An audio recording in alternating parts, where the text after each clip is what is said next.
पर दौरे का आज दूसरा दिन और प्रधानमंत्री को इस वक्त सिंगापुर में सेरेमोनियल रिसेप्शन दिया गया है। उनका औपचारिक तौर से स्वागत किया गया है और ये बिल्डिंग सिंगापुर के संसद का भवन है, जहां पर सेना की टुकड़ियों के माध्यम से प्रधानमंत्री नरेंद्र मोदी के स्वागत में गार्ड ऑफ ऑनर दिया गया है। और निश्चित तौर से प्रधानमंत्री के लिए सिंगापुर रेड कारपेट बिछाकर तैयार है। ये दिखाता है कि सिंगापुर भारत की दोस्ती को कितनी अहमियत देता है। और प्रधानमंत्री का 6 साल के बाद, जब 2018 के बाद सिंगापुर का ये दौरा हो रहा है, हालांकि भले ही 6 साल का वक्त बीता हो, लेकिन सिंगापुर से संबंधों की जो गर्माहट है वो लगातार बनी रही है। और उस गर्माहट को एक नए आयाम तक ले जाने के लिहाज से प्रधानमंत्री मोदी की यह यात्रा बेहद अहम। और प्रधानमंत्री की इस यात्रा में दोस्ती के कई आयाम के नए पहलुओं के खुलने की पूरी संभावना जताई जा रही है, जिसमें बात चाहे की जा रही हो फिनटेक से जुड़ी हो या फिर सेमीकंडक्टर से जुड़ी हो, निवेश से जुड़ी हो, इंफ्रास्ट्रक्चर से जुड़ी हो या डिजिटल वर्ल्ड से जुड़ी हो। किस तरीके से दोनों देश एक दूसरे के सहयोग के साथ आगे बढ़ते नजर आएंगे, तो ये अपने आप में बहुत महत्वपूर्ण तस्वीर है। प्रधानमंत्री का गर्मजोशी के साथ स्वागत किया गया है और इस स्वागत सत्कार के बाद में अब महत्वपूर्ण बैठकों का दौर होगा, जहां पर प्रधानमंत्री मोदी और सिंगापुर के प्रधानमंत्री लॉरेंस वोंग के बीच में शिष्टमंडल स्तर की बातचीत होगी। और इस बात की संभावना है और चर्चा भी है कि दोनों देशों के बीच में कई महत्वपूर्ण क्षेत्रों में सहयोग के लिए समझौते पर, ज्ञापन पर हस्ताक्षर होंगे, यानी MOU साइन किए जाएंगे। और उसकी जानकारी जैसे ही आएगी हम आप तक साझा करेंगे। लेकिन ये दोनों देशों के झंडे, जहां भारत का तिरंगा और सिंगापुर का झंडा, ये बताता है कि दोनों देश अपनी दोस्ती को नए आयाम तक ले जाने के लिए तैयार नजर आ रहा है। प्रधानमंत्री का स्वागत इस्तकबाल सिंगापुर के संसद भवन में, जहां पर प्रधानमंत्री को गार्ड ऑफ ऑनर दिया गया।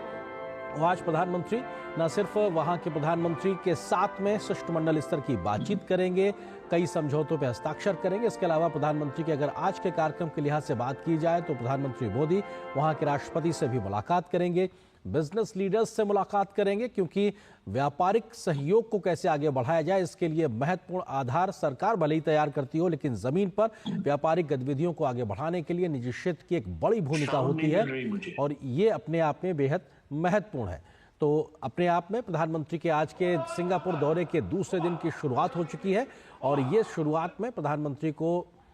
वेलकम किया गया है। और ये तस्वीरें इस वक्त जो आप देख रहे हैं, प्रधानमंत्री ने वहां पर विजिटर बुक में साइन किया है, यानी कि वहां का जो अतिथि जो पुस्तिका है उसमें हस्ताक्षर किया है, अपनी भावनाएं वहां पर व्यक्त की हैं। तो प्रधानमंत्री ने वहां पहुंचकर कैसा महसूस किया, एक राष्ट्र प्रमुख के माध्यम से उनको किस तरीके की वहां पे अनुभूति हुई है, ऐसे भावनाओं को शब्दों में व्यक्त करना और उसके बाद में विजिटर बुक पे हस्ताक्षर करना, ये अपने आप में एक प्रक्रिया रही है, परंपरा रही है। और उसका निर्वहन करते हुए प्रधानमंत्री मोदी, क्योंकि सिंगापुर में इस वक्त उनका संसद भवन में स्वागत किया गया है, स्वागत आतिथ्य के बीच में प्रधानमंत्री ने अपनी भावनाओं को अवगत किया है और इन भावनाओं को जो उन्होंने शब्दों में उकेरा है, अगर इसकी जानकारी थोड़ी देर में हमारे पास आएगी उसको भी हम आपसे साझा करेंगे। लेकिन बेहद महत्वपूर्ण प्रधानमंत्री के दौरे के, सिंगापुर दौरे के दूसरे दिन की आज महत्वपूर्ण शुरुआत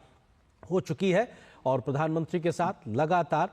वहां का शिष्टमंडल की मुलाकात भी अब से कुछ देर में होनी है। और दोनों ही देशों के बीच में तमाम क्षेत्रों में जो द्विपक्षीय संबंध है उसको लेकर तो बातचीत होगी ही, सहयोग को आगे बढ़ाने को लेकर बात होगी, लेकिन क्षेत्रीय और वैश्विक तमाम मसलों को लेकर भी चर्चा की संभावना है, क्योंकि दोनों ही देश अपने आप में बेहद घनिष्ठ साझेदार हैं। 2015 में प्रधानमंत्री नरेंद्र मोदी की सिंगापुर यात्रा के समय भारत और सिंगापुर के बीच में रणनीतिक सहयोग साझेदारी को बनाया गया था और 2015 से करीब 10 साल का वक्त हुआ है। और ऐसे में इस 9-10 साल के बीच में दोनों देशों की रणनीतिक साझेदारी ने काफी प्रगति की है और उस प्रगति की समीक्षा भी प्रधानमंत्री के आज के इस दौरे के एजेंडे में अपने आप में होगी। ये बेहद महत्वपूर्ण है और हमारे साथ में 2 खास मेहमान भी बने हुए हैं। एम्बेसडर प्रभु दयाल जी हैं, जो कि पूर्व वरिष्ठ राजनयिक